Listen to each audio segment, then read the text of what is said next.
민경욱! 민경욱! 네, 감사합니다. 여기 대법원 앞에 참 오랜만에 오는데 여러 가지 심정이 착잡합니다. 착잡해요. 이동원, 천대엽, 조재현 이 세 사람을 우리가 잊어서는 안 되겠죠. 그 부정선거에 대한 판단을 이제 회피했습니다. 아무리 잘 봐주려고 해도 이제 이런 점이 있어요. 이 세 사람이 선거 무효 소송에서 무효를 선언하였으면 판결해줬으면 제일 좋은데 그 사람들이 하지 않은 것에 대해서 제 마음속으로 그 사람들을 이해하려고 하다 보면 이런 생각은 듭니다. 그러니까 민경욱이 제기한 선거 무효 소송에 대해서 그 선거가 잘못됐다라고 무효를 판결하게 되면 일단 그 당선됐던 많은 국회의원들의 당선이 취소되고 재선거가 있어야 한다. 그러면 감당이 안 되는 거죠. 감당이 안 되기 때문에 이 감당이 안 되는 양심에는 자기네들이 양심이 있으니까 이 선거 때 나온 증거들을 보면 부정선거라는 것이 확실한데 그런데 그렇게 판결을 하다 보면 입법부가 완전히 흔들리니 자신이 없다. 이걸 내가 어떻게 되니 자신이 없다. 그래서 그냥 부정선거가 없었다. 선거 무효가 아니다. 그 선거는 유효했다라고 판결을 내렸을 수 있다고 이렇게 마음속으로 생각을 해봅니다. 근데 그게 그렇게 양심에 그 꺼리낌이 없이 지나갈 수 있는 일이 아니었습니다. 그게 왜냐하면 이걸 내가 무효라고 하면 큰일이 벌어지기 때문에 이쪽 길로 간다 해서 갔는데 그 일이 그냥 끝나는 게 아니에요. 자, 제가 말씀드리고 여러분들도 잘 아시지만 여러분 만약에 부정선거가 있었으면 거기 눈 딱 감고 이거는 양심과 법률에 의해서 부정이었습니다 라고 얘기를 하면 모든 게 해결이 될 수 있었습니다. 그런데 그렇게 하지 않음으로써 어떤 일이 벌어졌느냐. 부정선거를 저지른 놈들은 한 번 잘못한 거예요. 한 번 잘못한 것에 대해서 이 큰 권위를 가진 대법관들이 야 너희들이 잘못해서 부정이었어 라고 말하면 그것으로 그칠 것이 이 뒤에 있는 대법관들 아까 얘기했던 3명이 부정이 없었습니다라고 얘기함으로 해서 부정선거가 영속화됐습니다. 부정선거가 제도화됐어요. 이 천장에 일장기 투표용지가 나온 것을 두고 이 사람들이 문제가 없습니다. 천장을 찍어야 됐던 사람이 나와서 선서를 하고 증언을 했는데 제가 그걸 찍지 않았고 제 밑에 사람이 찍었다는 보고도 듣지 못했고 제가 하루 종일 돌아다니면서 보지도 못했고 다음에 한 사람도 저한테 항의한 적이 없습니다 라고 했던 천장의 부정선거의 증거를 그게 문제가 없다고 함으로써 지금 선관위는 얘기하고 있습니다. 여러분 천장점 일장기 투표용지가 나와도 그 선거는 잘못된 선거가 아닙니다라고 이야기를 하고 있습니다. 그래서 앞으로 있는 아니 지금 우리들도 마찬가지예요. 앞으로 있는 선거에서 한 천장쯤에 잘못된 투표용지를 집어넣지 못하는 놈이 바보가 됐습니다. 왜냐? 네, 왜냐? 그것이 정당하다고 얘기를 했기 때문에 여기에 있는 대법관들은 이 우리 대한민국의 역사에 가장 큰 죄인이 됐다 이런 말씀을 드립니다. 맞습니다. 그 사람들은 선거를 잘못했던 부정선거범들보다도 훨씬 잘못된 사람들입니다. 맞습니다. 네, 이 사람들이 그냥 그 위기를 모면하기 위해서 그냥 뭐 별일 없겠지라고 했지만 바로 그 일이 용서받을 수 없는 일이 됐다. 예, 이런 말씀 드립니다. 그러면 지금은 어떨까요? 지금 14명의 법관 가운데, 대법관 가운데 한 명 조희대 대법원장 빼고 13명 가운데 9명이 우파입니다. 우파예요. 우파면 자유민주주의의 이 제도를 떠받치는 민주주의의 꽃이라고 하는 선거제도가 제대로 굴러가게 하기 위해서 자기의 맡은 직분을 다해야 합니다. 근데 여러분 잊지 마세요. 조희대, 우파가 뽑은 대법원장 조희대가 인사청문회에서 뭐라고 했느냐? 부정선거가 있습니까? 했더니 많은 분들이 이 보고 있는, 감시를 하고 있기 때문에 부정선거는 불가능하다고 생각합니다. 이렇게 얘기했던 사람이 조희대입니다. 여러분, 우리 편이 됐으니 잘 될 거라고 생각하는 거 그거 아니에요. 그렇게 됐으면 좋겠는데, 아니 저기 앉은 조희대 그 자가 바로 그랬어요. 인사청문회를 할 때 부정선거는 세상에 없습니다. 그 많은 사람들이 지켜보는데 어떻게 부정선거가 있습니까? 라고 얘기한 사람입니다.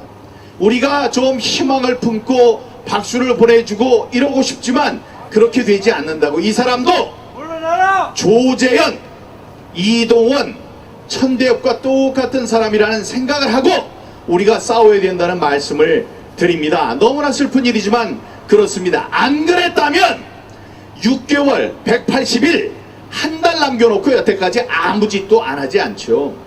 좌파 판사들이었으니까, 좌파 대법관들이었으니까 그들은 그랬을지라도 이 사람들은 안 그럴 것이다 라고 우리가 희망을 품고 싶지만 그렇지 않은 것이 지금의 현실이다. 그러니 우리가 여기서 싸워야 되는 겁니다.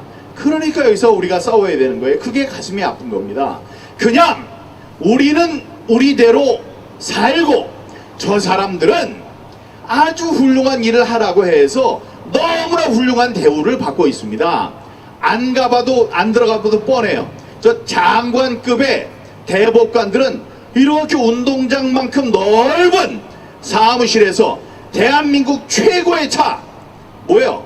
제네시스 90인가요? 제네시스 그걸 타고 조희대는 타고 다니면 뒤에 경호하는 차들이 또 따라다닙니다. 예, 김명수가 망쳐놨을 때 우리가 김명수 봤죠? 김명수가 한번 움직이면 대한민국 최고의 승용차, 그 뒤에 또 다른 승용차가 가면서 국가 3대 요인이라고 해서 경호를 합니다. 그런 사람들이에요. 우리 차 뭐예요? 소나타, 저는 소나타 타고 다니는데 그런 거 타고 다니면서 우리 일을 하도록 놔두면 됩니다. 그런데 이 사람들이 제대로 일을 하지 못하고 있습니다. 그러니까 슬픈 거예요. 그러나 그래서 우리가 여기에 이렇게 나온 겁니다. 지나다니시는 분들, 여러분들께 말씀드리는 거예요. 우리들 잘 되라고 하는 것이 아니고 여러분들, 지나다니시는 분들, 지금 여러분들의 참정권이 좀 먹고 있습니다. 참정권을 제대로 우리가 행사할 수 없는 지경이 됐습니다. 그거는 복잡해서 잘 모르겠다. 그래도 돼요. 그냥 저 사람들 얘기하는 게 문제가 있구나 이렇게 생각하시면 됩니다. 여러분들은 생업에 종사하시느라고 여기에 신경 많이 안 쓰셨을 수 있겠으나 우리가 지난 4년 동안 열심히 싸우면서 공부하고 이런 것입니다. 이 선거가 잘못됐으니 잘못됐다고 이야기를 해주면 돼요. 이야기를 안 한다고 해서 안전하게 지나갈 수 있는 것도 아닙니다. 그 사람들이 우리 대한민국에 큰 죄를 짓고 있다. 실제로 부정선거를 저지른 사람들보다 더 큰 죄를 짓고 있다. 왜냐? 그 사람들은 이 잘못된 제도를, 잘못된 범죄를 제도로 만들고 영속화 시키기 때문입니다. 그래서 우리가 열심히 싸워야 됩니다. 싸워야 돼요. 이렇게 우리가 한 번도 거르지 않고 4년 동안 5년 동안 계속 길거리에서 싸우는 것, 여기뿐만이 아니고 지금 대통령 어제 그쪽으로 옮겨갔는데 대통령실 앞에서는 장제원 박사가 또 대통령실 관계자들 들으라고 거기서 싸우고 있습니다. 이렇게 힘들어요.